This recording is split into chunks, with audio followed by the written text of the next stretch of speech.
It was a quiet evening, just like any other. People were going about their lives, some rushing home from work, others enjoying dinner with family or friends. In Paris, tourists strolled along the Seine River, snapping photos of the Eiffel Tower as its lights twinkled against the darkening sky. Children played in parks and couples sat on benches, sharing laughter under the stars. Life felt normal, peaceful, unremarkable. But then, something extraordinary happened. High above the city, the night sky began to shimmer. At first it looked like an aurora borealis, a rare and beautiful display of colorful lights dancing across the heavens. Tourists pointed upward, excitedly taking out their phones to capture the moment. Locals paused mid-step, gazing up in awe. No one had ever seen anything like this before. Not in Paris, not anywhere. The shimmering grew brighter, more intense. It wasn't natural. Thin streaks of silver light sliced through the clouds, spreading apart like curtains being pulled open.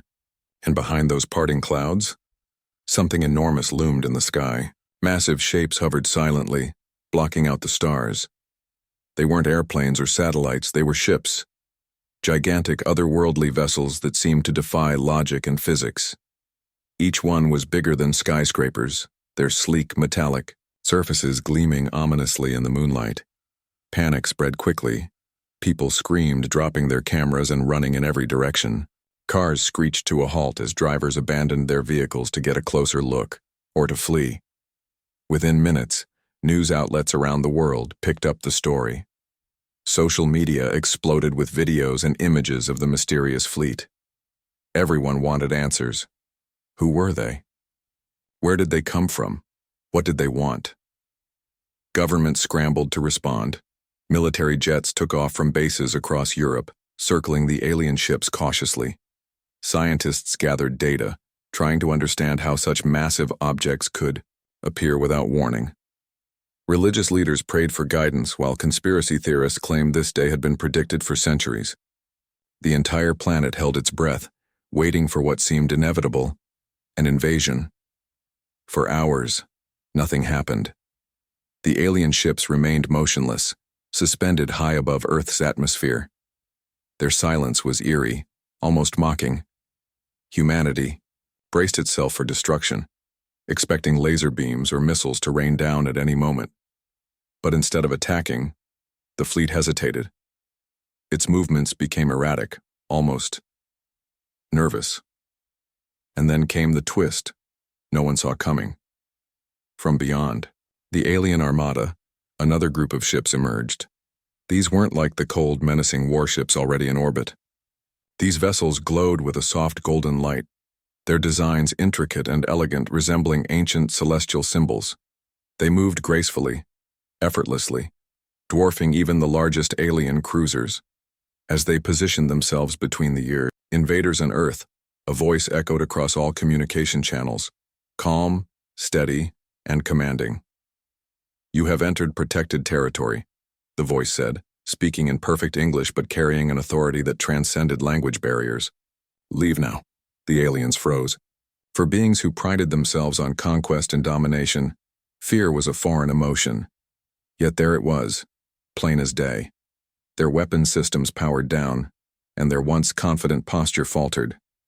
Whatever these new arrivals were, they radiated power far beyond anything the aliens had encountered. Back on Earth, people watched in stunned silence. Who were these protectors? Where had they come from? And why hadn't anyone known about them until now? Speculation ran wild. Some believed it was a secret government project. Others thought it might be divine intervention. No one had answers, yet. In a small town outside London, a young man named Marcus Chen sat glued to his television screen, his heart racing. Like everyone else, he couldn't believe what he was seeing. But unlike most people, Marcus suspected he knew the truth. He glanced at his phone, which buzzed incessantly with messages from classmates asking if he'd seen the news. One message stood out, though. It was from his father. "Time to step up." Marcus sighed deeply, feeling the weight of those 4 words settle over him. To the outside world, he was just another college student studying astrophysics. Quiet, unassuming, easy to overlook. But deep down, Marcus harbored a secret so monumental that not even his closest friends suspected anything. His family wasn't, exactly, ordinary. Growing up, Marcus always wondered why his parents insisted on moving every few years and why they never invited neighbors over. He learned early on to keep his head down and avoid drawing attention to himself. What he didn't realize until recently was that his ancestors hadn't originated from Earth at all.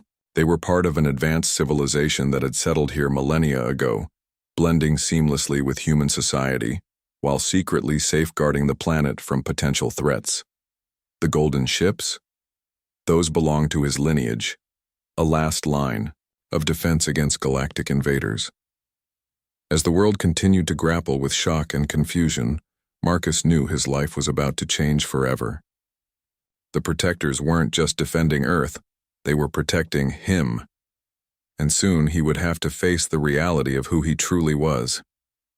For now, though, Marcus stared at the screen, watching the golden ships hold their ground against the alien fleet. Somewhere deep inside, he felt a strange mix of pride and dread. Pride because his people had spent lifetimes preparing for moments like this.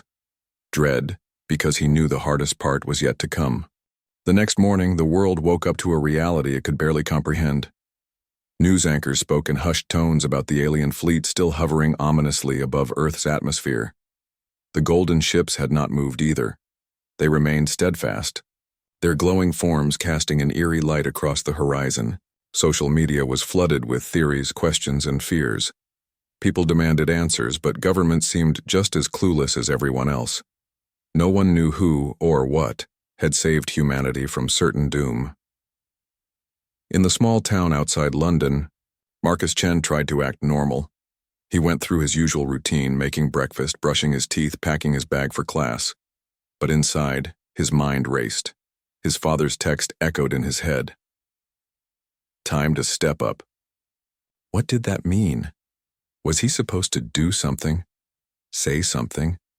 Reveal himself to the world? The thought made his stomach churn. How could he possibly explain that his family wasn't human? That they were descendants of an ancient civilization tasked with protecting Earth? Marcus glanced at his reflection in the mirror.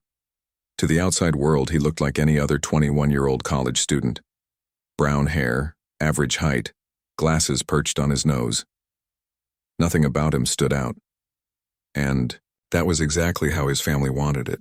For generations, they had lived among humans, blending in perfectly while keeping their true identities hidden. They attended schools, held jobs, paid taxes, all the things ordinary people did. But beneath the surface, they carried secrets too, big for most people to imagine. Growing up, Marcus always sensed there was something different about his family. His parents never talked about their pasts, and whenever he asked, they brushed him off with vague answers. "We're travelers," they'd say. "We move around a lot because we like seeing new places." At first, Marcus believed them, but as he got older, he started noticing strange things. Late-night conversations spoken in languages he didn't understand. Odd symbols etched into jewelry his mother wore. Once, when he was 10, he caught his dad tinkering with a device that looked like nothing he'd ever seen before. When Marcus asked what it was, his dad simply smiled and said, "Just a hobby." It wasn't until last year, during a rare family meeting, that Marcus finally learned the truth. His grandparents sat him down and explained everything. Their ancestors weren't from Earth. They came from a distant galaxy thousands of years ago. They had settled here after fleeing their own planet, which had been destroyed by war. Since then, they had dedicated themselves to protecting Earth from threats beyond its borders. The golden ships that now guarded the planet? Those belonged to them. They were part of an ancient defense system designed to shield humanity from invaders. At the time, Marcus struggled to process the information. It sounded like something out of a science fiction movie, but deep down he knew it was true. Everything suddenly made sense. The constant moving, the secrecy, the strange artifacts scattered around the house. His family wasn't just living on Earth, they were guarding it. Now standing in front of the mirror, Marcus felt a mix of emotions bubbling inside him. Fear, excitement, uncertainty. He knew this moment would come eventually. It was why his parents had trained him since childhood. But he hadn't expected it to happen so soon, or so publicly. His phone buzzed again. This time it was a video call from his father. Marcus hesitated before answering. When he finally tapped the screen, his dad's face appeared, looking unusually serious. "We need to talk," his father said without preamble. "Come home immediately." Marcus nodded, grabbing his coat and heading out the door. He told his roommate he wasn't feeling well and needed to skip class. As he walked toward the bus stop, his mind raced. Where was his father taking him? What did they need to discuss? Whatever it was, it couldn't be good. The journey took hours. Marcus traveled by bus, train, and finally car, following instructions his father gave over the phone. Eventually, they arrived at a remote mountain range surrounded by dense forests. The air smelled crisp and clean, untouched by pollution. Marcus followed a narrow dirt path until he reached a hidden entrance carved into the side of a cliff. A keypad glowed faintly beside the door. His father typed in a code and the heavy steel door slid open with a low hum. Inside, Marcus found himself in a massive underground facility. The walls were lined with advanced technology, screens displaying real-time data, holographic maps of the solar system, and rows of sleek machines whose purpose he couldn't begin to guess. Dozens of people bustled about, speaking quietly but urgently. Some wore lab coats. Others donned uniforms reminiscent of military personnel. All of them stopped briefly to glance at Marcus before returning to their tasks. "This is the vault," his father said, leading him deeper into the complex. "It's where we've kept our history and our weapons safe for centuries." Marcus stared in awe. He had heard stories about the vault growing up, but he never imagined it would look like this. It was like stepping into another world entirely. The center of the facility stood a group of elders, men and women whose appearances betrayed no hint of their true nature. To anyone else, they might have looked like ordinary retirees enjoying their golden years. But Marcus knew better. These individuals were some of the wisest and most powerful beings alive. Their knowledge spanned centuries, passed down through generations. One of them stepped forward, a woman with sharp eyes and silver hair tied neatly into a bun. She placed a hand on Marcus's shoulder, her touch both reassuring and firm. "You've trained for this your entire life," she said softly. "We've kept our existence hidden for too long. Now it's time to reveal ourselves, not just to the invaders, but to your own people." Marcus swallowed hard. "What does that mean?" he asked, his voice trembling slightly. "Am I supposed to go out there and fight?" The woman exchanged a glance with his father before responding. "Not necessarily. Your role is more complicated than that. You are the bridge between two worlds, the human world and ours. If we're going to protect Earth, we need you to help us navigate both sides." Marcus felt overwhelmed. How could he possibly handle such responsibility? He was just a college student, not some intergalactic diplomat. But as he looked around the room, he realized he didn't have a choice. This was his destiny, whether he liked it or not. Over the next few hours, the elders briefed him on the situation. The alien fleet belonged to a race called the Crithians, known throughout the galaxy for their ruthless expansion and conquest. They viewed weaker civilizations as resources to be exploited. If they decided to attack despite the warning, Earth would face devastation unlike anything humanity could imagine. "But why haven't they left yet?" Marcus asked. "They must know they're outnumbered." The elders exchanged grim looks. "Pride," one of them replied. "The Crithians won't retreat unless they're forced to. They'll try to negotiate, probe for weaknesses, maybe even challenge us directly. We need to stay vigilant."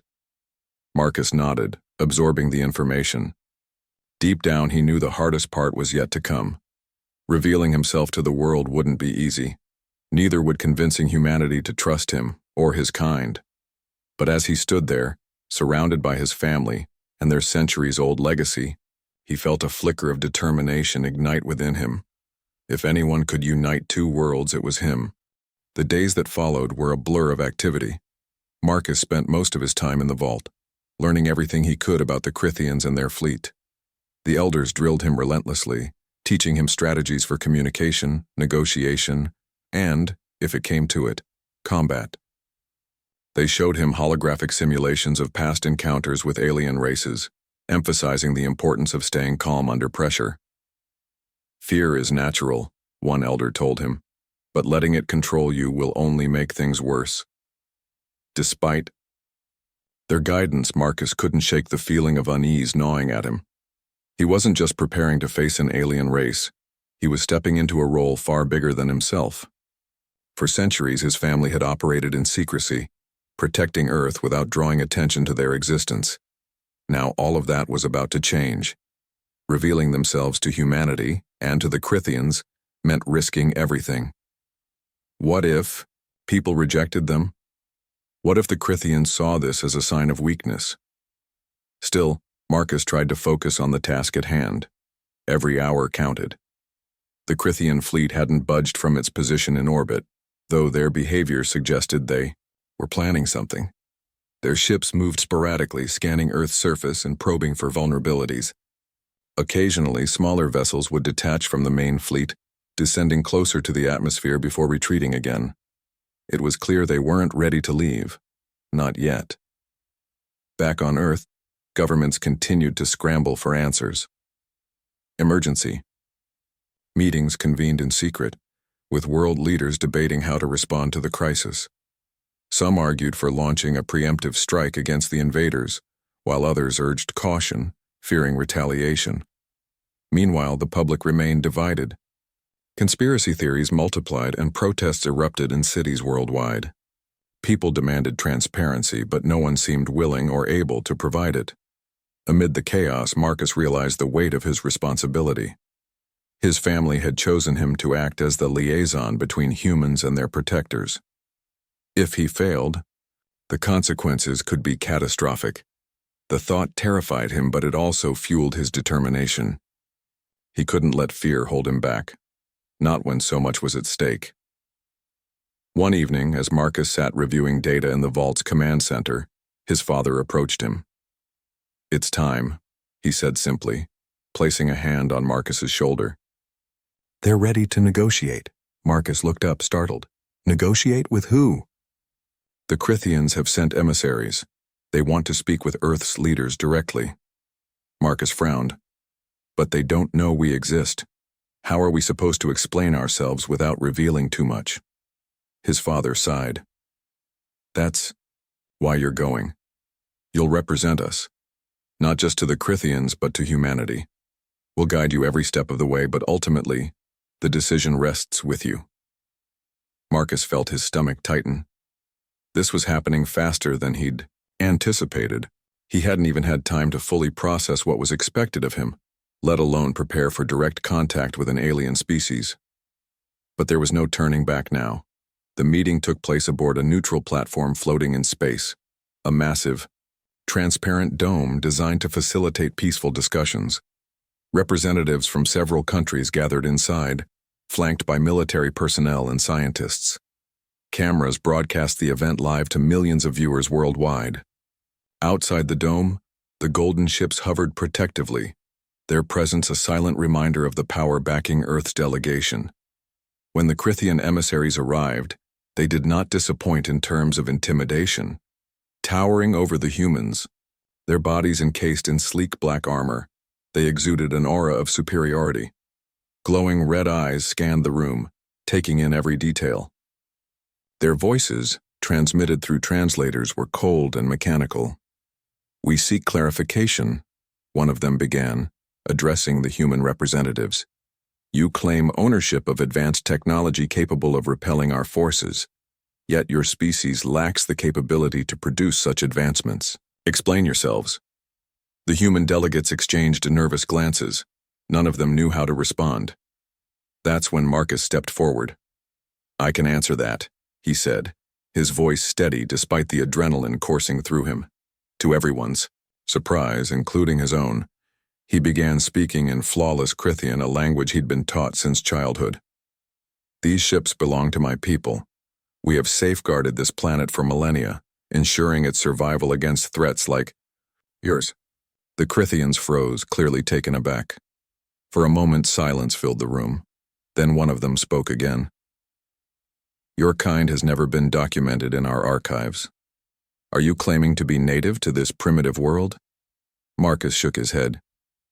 We are not of Earth, but we have lived here for generations. Our mission is to protect, not conquer. Leave now, or face the consequences. The Crithians sneered, clearly skeptical. You expect us to believe a mere child speaks for your entire civilization? Prove your claims. Marcus hesitated, glancing at the elders watching silently from behind the scenes. They gave him a subtle nod, signaling their approval. Taking a deep breath, Marcus activated a device strapped to his wrist, a relic passed down through his family for centuries. A beam of golden light shot out, striking the floor near the Crithian's feet. The impact sent shockwaves rippling across the platform, forcing the aliens to stagger back. For a brief moment, fear flickered in their glowing red eyes. Then, anger replaced it. This proves nothing, one of them growled. A single demonstration does not equate to victory. Marcus met their gaze, unflinching. Consider it a warning. Attack us and you'll regret it. The tension in the room was palpable. The human delegates stared at Marcus in stunned silence, unsure whether to trust him or fear him. The Crithians, meanwhile, retreated slightly, whispering among themselves. Finally, their leader stepped forward.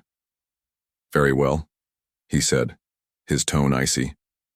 We will withdraw, for now. But know this. We do not abandon our goals lightly. If you wish to avoid further conflict, prove your strength. In single combat, choose your champion, and we will choose ours. Let the outcome determine Earth's fate. Before Marcus could respond, the Crithians turned and exited the dome, leaving behind an uneasy silence. The human delegates erupted into frantic discussion, questioning whether accepting the challenge was wise. But Marcus already knew what he had to do. I'll fight, he said firmly, cutting through the noise. All eyes turned to him. If they think a battle will decide Earth's future, then I'll give them one. Not because I enjoy violence, but because I need to show them and everyone else that we're not afraid. His father placed a hand on his shoulder, pride shining in his eyes. Are you sure about this? He asked quietly. Marcus nodded. I didn't ask for this role, but it's mine now. I won't let anyone down. As preparations began for the duel, Marcus retreated to a private chamber within the vault. There, surrounded by ancient artifacts and relics of his ancestors, he meditated on what lay ahead. He knew the fight would test not just his physical abilities, but his courage and resolve. Failure wasn't an option, not when the fate of two worlds rested on his shoulders. But as daunting as the challenge seemed, Marcus found solace in one truth. He wasn't fighting alone. Behind him stood centuries of tradition, wisdom, and sacrifice. And beyond that, billions of lives depended on his success. Whatever happened next, he vowed to face it head-on, with strength, honor, and unwavering determination. The day of the duel arrived, and the atmosphere was thick with tension. News of the impending battle had spread across the globe, sparking a mix of fear, curiosity, and hope. People gathered around televisions, phones, and radios, eager to witness what could be humanity's most pivotal moment. Governments issued statements urging calm, but no one could deny the gravity of the situation. If Marcus lost, Earth would face unimaginable consequences. If he won, it might buy humanity, and his family, a chance at peace. The arena for the duel was unlike anything Marcus had ever seen. It floated in space, suspended between Earth and the Crithian fleet. A massive, transparent dome enclosed the platform, designed to withstand even the most intense combat. Inside, cameras captured every detail, broadcasting the event live to billions of viewers. The golden ships hovered nearby, their presence a silent reminder of the stakes involved. Outside the dome, stars twinkled faintly, indifferent to the drama unfolding below. Marcus stood at one end of the platform, clad in armor crafted by his ancestors. It was lightweight, yet incredibly durable, etched with intricate patterns that glowed faintly under the artificial lights. On his wrist, the relic he'd used during the negotiation gleamed ominously. He took slow, deliberate breaths, focusing on calming his racing heart. Despite his training, he couldn't shake the weight of knowing that the entire world, humanity and alien alike, was watching him. At the other end of the platform stood the Crythian champion, a towering figure encased in heavy black armor. His weapon of choice was a pair of energy blades, crackling with blue electricity. Unlike Marcus, the Crythian radiated confidence, his glowing red eyes fixed on his opponent with predatory intensity. To anyone else, he might have seemed invincible, but Marcus knew better. This wasn't just about brute strength, it was about strategy, precision, and resolve. As the countdown began, Marcus closed his eyes briefly, recalling the lessons his family had drilled into him over the years. "Stay calm," his grandmother had said. "They'll try to intimidate you, but don't let them control your mind. Trust yourself." Opening his eyes, he locked gazes with the Crythian champion. The air hummed with anticipation. A loud tone signaled the start of the duel. The Crythian lunged forward immediately, swinging his energy blades with devastating speed. Marcus dodged instinctively, rolling to the side as the blades sliced through empty air where he had been standing moments before. The force of the attack sent shockwaves rippling across the platform, but Marcus remained focused. He couldn't afford to make mistakes. Not here, not now. The fight escalated quickly. The Crythian was relentless, pressing the attack with brutal efficiency. Marcus countered with calculated movements, using his agility to evade blows while searching for an opening. His gauntlet, the relic from his ancestors, buzzed softly on his wrist, ready to unleash its power at his command. But Marcus hesitated. He didn't want to rely solely on technology. He needed to prove himself as more than just a tool wielder. For several minutes, the duel raged back and forth. Sparks flew as energy blades clashed against Marcus's armored fists. Each strike reverberated through his body, testing his endurance. Sweat dripped down his forehead, and his muscles burned with exertion. Yet despite the physical toll, Marcus's mind remained sharp. He analyzed the Crythian's movements, identifying patterns and weaknesses. Patience was key. One wrong move could cost him everything. Back on Earth, the audience watched in awe. Some cheered for Marcus, seeing him as humanity's unlikely hero.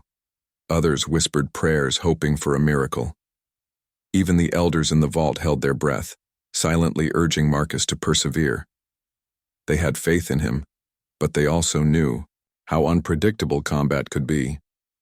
The turning point came when the Crythian made a critical error.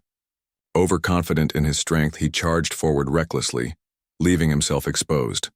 Marcus seized the opportunity, sidestepping the attack and delivering a powerful blow to the Crythian's midsection. The impact sent the alien stumbling backward, momentarily disoriented. Without hesitation, Marcus activated the relic on his wrist. A beam of golden light shot out, striking the Crythian's chest and knocking him off his feet. The crowd erupted in cheers, or gasps, depending on who they were. Supported, the Crythian struggled to rise, his armor scorched and smoking. For a moment it seemed like the battle might be over, but the alien refused to surrender. With a roar of defiance, he launched himself at Marcus once again, wielding his energy, blades with renewed ferocity. This time Marcus didn't hold back. He combined his combat skills with the power of the relic, creating a dazzling display of speed and precision. Energy beams clashed with energy blades, illuminating the dome in bursts of light. The Crythian fought valiantly, but fatigue began to take its toll. His movement slowed and his attacks became less accurate. Sensing victory within reach, Marcus delivered a final decisive blow. A concentrated blast from the relic struck the Crythian square in the chest, sending him crashing to the ground. The alien lay motionless, defeated but alive. Marcus stepped back, breathing heavily as the adrenaline began to fade. Cameras zoomed in on his face, capturing the mixture of relief and exhaustion etched across his features. Silence filled the arena as both sides processed what had just happened. Then slowly the Crithian leader appeared on a nearby screen. "You have proven your worth," he said, his voice devoid of emotion. "We will honor our agreement and withdraw. But know this: we do not forget, nor do we forgive." With that, the transmission ended. Moments later, the Crithian fleet began to retreat, disappearing into the depths of space. Cheers erupted across Earth as people celebrated the unexpected victory. Fireworks lit up skies in cities worldwide, and strangers hugged one another in shared relief. For the first time in days, hope replaced fear. But for Marcus, the battle was only half over. As the celebrations continued, he returned to the vault, where his family awaited him. The elders greeted him with pride, but their expressions were somber. "You've done well," one of them said, "but the hardest part is yet to come." "What do you mean?" Marcus asked, confused. "The Crithians may have left, but humanity now knows about us," his father explained. "They'll demand answers, and not everyone will trust us." Marcus nodded, understanding the gravity of the situation. Winning the duel had bought them time, but it hadn't solved the larger issue. Revealing themselves to the world meant facing suspicion, hostility, and possibly even betrayal. Still, Marcus felt a flicker of determination ignite within him. If anyone could unite two worlds, it was him. As he stood there, surrounded by centuries of tradition and responsibility, Marcus realized something important. This wasn't just about protecting Earth or proving his family's worth. It was about building bridges between humans and aliens, between past and future, between fear and understanding. And though the road ahead would be difficult, he was ready to walk it. For the first time in his life, Marcus truly understood who he was and what he was capable of. The Crithians were gone, their massive fleet retreating into the vast emptiness of space. For a moment, Earth felt lighter, as though an invisible weight had been lifted. The celebrations continued for days. Fireworks lit up skies in every corner of the globe, and people danced in the streets hugging strangers and sharing stories of how they'd feared the worst, but found hope instead. Social media buzzed with hashtags like Earth Saved and Golden Guardians, while news outlets ran endless coverage of the event. Humanity was united in joy, if only briefly. But behind the scenes, Marcus Chen knew the real work was just beginning. The Crithians' departure hadn't erased the questions lingering in everyone's minds. Who were these protectors? Where had they come from? And why had no one known about them until now?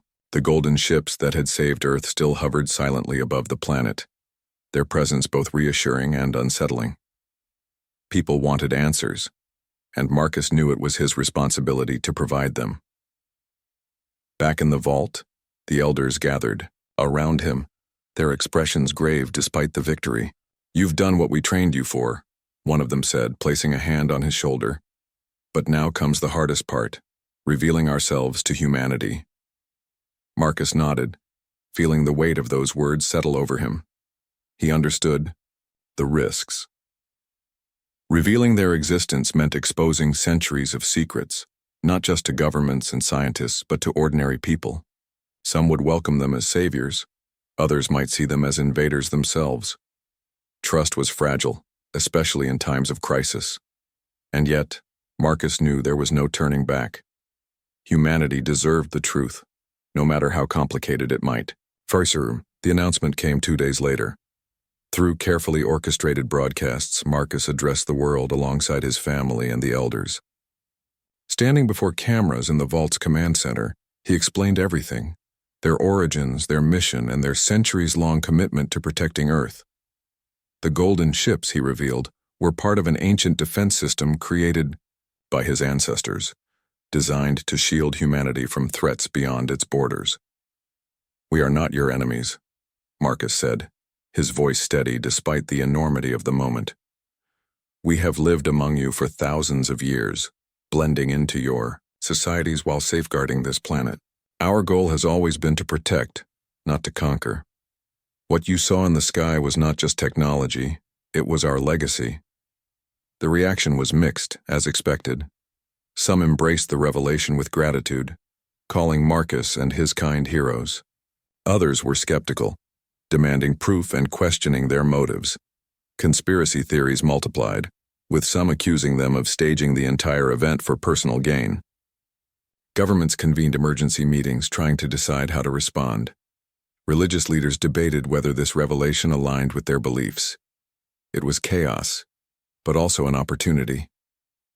Over the following weeks, Marcus traveled across the globe, meeting with world leaders, scientists, and everyday citizens.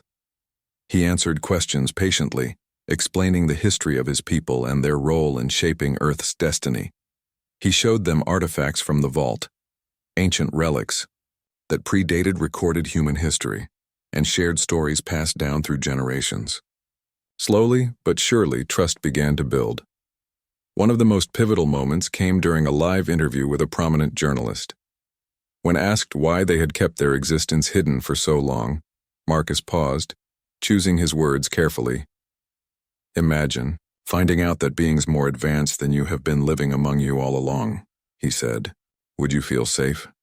Or would you fear losing control? We didn't hide because we distrusted you. We hid because we wanted to earn your trust. This wasn't about secrecy. It was about timing." His honesty resonated with many. People began to see Marcus not as an outsider, but as someone who truly cared about Earth's future. Even skeptics softened their stance, recognizing the sacrifices his family had made to keep humanity safe. As months passed, life began to return to normal, or as close to normal as possible, after such an extraordinary event. The golden ships remained in orbit, a constant reminder of Earth's newfound protectors. Governments established formal partnerships with Marcus's people, working together to develop technologies that could benefit humanity without compromising safety. Scientists collaborated with the elders, studying the ancient relics and learning about the universe beyond Earth's borders. For Marcus, however, things were far from ordinary. Though he returned to college and resumed his studies, he carried a burden few could understand. He was no longer just a student. He was a bridge between two worlds. Every decision he made, from attending class to speaking at international summits, was scrutinized by millions. Yet despite the pressure, he found solace in knowing he was making a difference. One evening, as he sat alone in his dorm room, Marcus received a message from his father. "How are you holding up?" it read. Marcus smiled faintly. "Better than I thought I would," he replied. "It's hard, but I think we're on the right path." His father responded almost immediately. "Remember why we do this. Not for glory, but for peace." Those words stayed with Marcus as he looked out the window at the night sky. The stars twinkled faintly, distant and unreachable. Somewhere out there, the Crythians were regrouping, plotting their next move. But for now, Earth was safe, and Marcus had played a part in ensuring that. He thought about the journey ahead, knowing it wouldn't be easy. There would be challenges, misunderstandings, and setbacks. But he also knew that humanity was resilient. Together, they could face whatever came next. As he turned off the light and climbed into bed, Marcus felt a sense of purpose wash over him. He wasn't just a protector or a negotiator or a symbol of hope. He was a connection, a link between two civilizations striving for understanding. And though the road ahead was uncertain, he was ready to walk it, step by step. In the end, Marcus realized something profound. Sometimes the greatest heroes aren't the ones who seek glory. They're the ones who stand quietly in the shadows, waiting for the moment when the world needs them most. And when that moment comes, they rise, not because they want to, but because they have to.